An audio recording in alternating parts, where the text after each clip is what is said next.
Hello guys, magandang umaga, Los Angeles, California. At heto, kakatapos nating naligo, nakabis na po tayo, hindi pa po tayo nagsusuklay.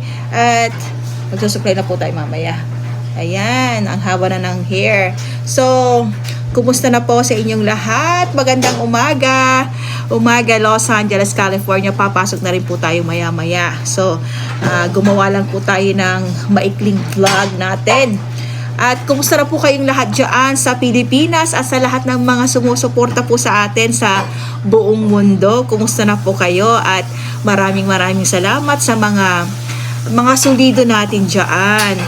Dyan sa Pilipinas, sa Bangladesh, sa India, at sa Japan, dyan po sa Davao, dyan po sa Quezon City, sa Pangasinan of course, ang aking probinsya, taga Northern part po ako guys. So dati din po akong sumuporta sa ating Pangulo dyan sa Pilipinas. Ngunit napagtanto natin sa bandang huli na pagkakamali pala yung pagsuporta sa kanya. Siyempre, sabi nga nila, kung hindi mo susubukan, hindi mo malalaman. So yun, nalaman natin ang katotohanan na sa kanyang pamumuno, walang patutunguhan. So yun ang nangyari guys. So malaking pagsisisi namin yun dahil lahat kaming pamilya sumuporta sa kanya. Yung mga iba nga nakipag-away pa nga. Yung kapatid ko nga si Minerva nakipag-away pa nga yan. Dahil nga sa pagsuporta kay BBM. Ngunit hindi niya inisip yung mga taong sumuporta sa kanya. Dahil ang inisip niya lang yung sarili niya. So hindi talaga lingid sa kaalaman ng lahat na talagang kaming pamilya, pati asawa ko dyan sa Santa Barbara, sumuporta sa kanya guys. Gumastos pa nga kami eh. So, ganun guys. Ganun ang pagsuporta mo. Pag sumuporta ka sa isang tao, syempre, hindi mo maiiwasan, gagastos ka rin para sa kanya. So, malaking pagkakamali yon. And sa mga nangyayari po dyan na tinatawag na impeachment, ano bang mapapala nyo guys sa mga impeachment na yan? Sa mga inihain nyo yan para kay BP Sara. Tinabunan nyo siya ng kaso, lahat-lahat.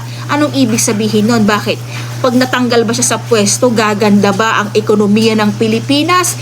Bigla ba na yayaman ang Pilipinas? Bigla bang magiging maganda yung takbo ng yung pamumuhay ng mga mahihirap ba pag tinanggal nyo si BP Sara? I don't think so guys. So dapat kayong mga nakaupo na politiko, ang isipin nyo, unahin nyo, hindi yung impeachment dahil pamumulitika lamang yan. Ang isipin nyo kung paano paunlarin ang Pilipinas. Hindi yung pamumulitika dahil malayo pa po ang 2028. Ngunit ang iniisip nyo, yung pag-upo nyo, yung pananatili nyo sa pwesto, yung pangungurakot nyo. Ayaw nyo kasi siyang tumakbo sa 2028 kasi malaking balakid siya sa inyo. Dahil ang gusto nyo manatili kayo sa pwesto, may gusto kayong paupuin para tuloy-tuloy yung ginagawa nyong kabulastugan dyan. Bakit nyo sa tinabunan ng kung ano-ano man dyan? Kaso, plunder, lahat na ng kaso, kulang pa lang yung pagpatay kay Rizal at pagpatay kay Andres Bonifacio, gawin yung ipakasalanan ng Sikato. Halos amin la, Duterte la. Akin, guys, nobilbilang nakal si Sara. Sa ito po, unaligwas subilayo ditan. Biglang mambumso Pilipinas. Andi agagi ko. Hindi yan ang solusyon. Ang solusyon dyan, pagtuunang ng gobyerno kung paano paunlarin ang Pilipinas. Kung paano pataasin ang ekonomiya kasi nga, zero tourism tayo, zero mga turista, walang pumapasok na income kasi wala pong mga nag-i-invest dyan kasi nga takot sila dahil sa corruption na nangyayari dyan. Sino ba namang taong mag-i-invest ng malaking pera? Nangunguna yung balitado at intiron mundo, so kurakutan ditan at Pilipinas. Ang gano siya investor bilbilang sa kaya ka big businessman o businesswoman ma-invest sa kaya country yan taka talamak sa korupsyon, andi of course, araratan. So dapat na pagtuunan tayo pansin yung palakasin yung ekonomiya. Bagsak na bagsak ang ekonomiya guys ng Pilipinas. ano na ang ano diyan, ano na ang mangyayari? Tingnan nyo ang peso, bagsak na bagsak guys. Habang bumabagsak ang peso guys, tumataas yung mga bilihin, tumataas ang gasolina, tumataas ang pamasahe. Lahat na okay lang kung tumataas ang sahod ng mga trabahador, hindi eh. Ganun lang guys, ang iniisip dapat ng mga politiko kung paano matulungan yung mga kababayan natin na umasenso, umangat sa buhay, magkaroon ng mga trabaho yung mamamayan para at least may mapagkakaabalahan sila, hindi yung nandyan lang sila, ang inuuna nila kung ano-ano. Yun ang dapat iniisip natin, may manhatak tayo na investors, tapyan undakil, iray trabaho, ditan. Yun ang dapat iniisip guys, hindi yung impeachment doon, impeachment dito. Walang patutunguhan yan, hindi makakatulong yan sa ekonomiya ng Pilipinas. Ibinasura na ng Supreme Court yung motion for reconsideration nyo dyan kay BP Sara na impeachment last year. Hindi pa kayo nagtanda kasi alam nila, pinag-aralan nila kung bakit guys ibinasura nila yan. Dahil hindi lang basta-basta yung ini-impeach nyo guys, malinis naman siya sa COA. Tapos ano bang dapat yung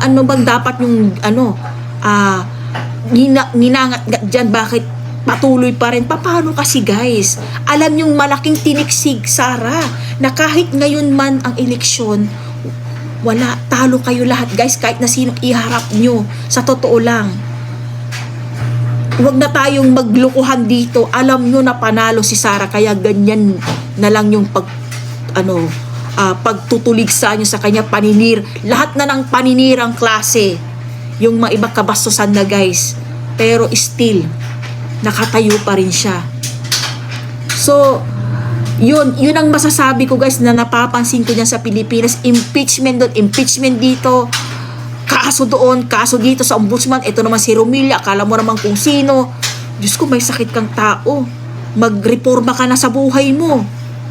Hindi mo alam kung kailan, baka mamaya kunin ka. Hindi ka pa nakapagsisi sa mga pinaggagawa mo dyan kayong magkapatid na piling mga presidente. Diyos ko, sa totoo lang, dyan sa atin wala nang freedom of speech guys. Dahil pag nagsalita yung mga vlogger dyan, pinapatahimik nyo.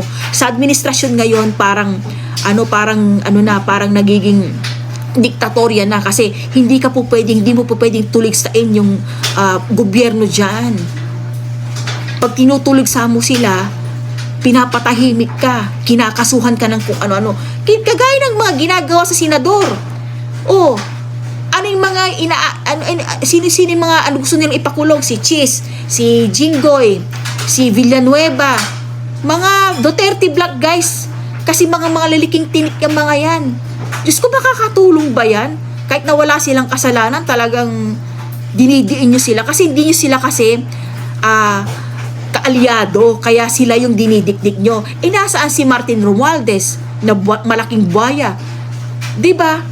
Nasaan yung mga yon? Wala kayong tinutulig sa Kongreso, panay sa Senado. Ang mga kontraktor nasa Kongreso guys. Kayong mga congressman yan, naku, talagang nakakapang-init kayo ng ulo, dahil ang iniisip nyo lang pamumulitika, pangungurakot. Hindi nyo iniisip yung mga kababayan nyo kung paano at paunlarin ang ekonomiya ng Pilipinas. Ang iniisip nyo, kakasuhan ko si ganito, ipapakulong ko si ganito. Sa tingin nyo, aasenso ang Pilipinas dyan? Tanong ko guys, yung mga ginagawa nyo na pag-impeach, pagkakaso sa mga senador, kay Sara, lahat, halos ipakulong nyo lahat ng mga Duterte Black. Sa tingin nyo, aasenso ang Pilipinas? Yun ang comment ko. Aasenso ba bigla? Yayaman ba ang Pilipinas? Tataas ba ang ekonomiya? Yun ang tanong ko guys, i-comment nyo dyan. Yun lamang guys, maraming salamat. God bless Philippines, God bless America.